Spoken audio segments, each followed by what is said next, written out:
बिस्मिल्लाहिर्रहमानिर्रहीम अस्सलाम वालेकुम दोस्तों। उम्मीद लरम چې تاسو پر جوړ او خوشاله وي او ژوند په مزه وي دوستانو دی وخت مونږ خوږ ملک پاکستان باندې سیلابي صورتحال ده کوم سکردو نه واقعي نه کته اٹک پلي دی ټیم کې دا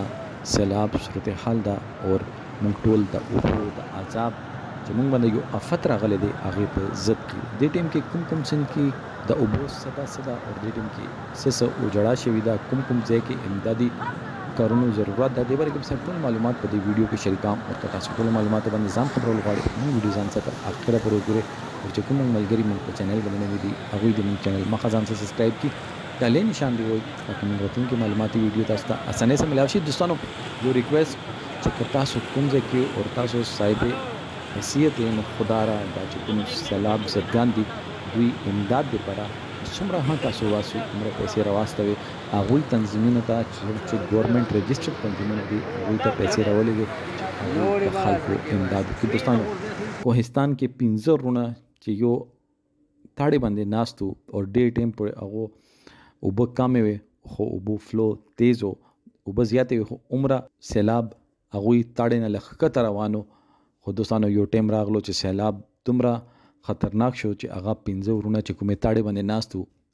هغه نه او خویدو دومره تیزو به تاړي نه بار روانې شوي او هغه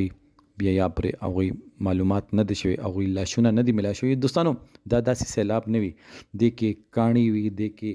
لرګي وي هر رنګي چیز پکې وي او دومره سپیډ سره وي چې هغه چا څنګه ولګي نو هغه په موقع باندې ختم شي دوستانو ریکوست دغه دا چې خدا را چې څومره امداد تاسو دوی خلکو ولا کول شي دی ټیم کې آفت ده الله پاک به مونږ چې کوم عملونه دي کوم سوچو چې دې کې پکې سیمه کې چې څومره قسمون او قرآنونه خړل شوی دي لګي پیسو دي پر خلک بو قرآن کوله قرآن د ویلو چیز ده هغه باندې بو قسم نه خوري هغه باندې بو اس کلا قسم نه خوري مخالکه چې مونږ دا ثابت کوو چې هغه وران ده هغه غلط ده نو ته قرآن سره خوري چې کوم پوهه خلک هغه خپل پیسې پرې دي خو قرآن اس کله نه خوري او چې کوم خلک کم اسلوي هغه قرآن خوري قسم خوري او دې طریقې باندې خپل کار چې دا بل باندې معاف کی یا وسه اړي جوړه کی سل خبره رسي دوستانو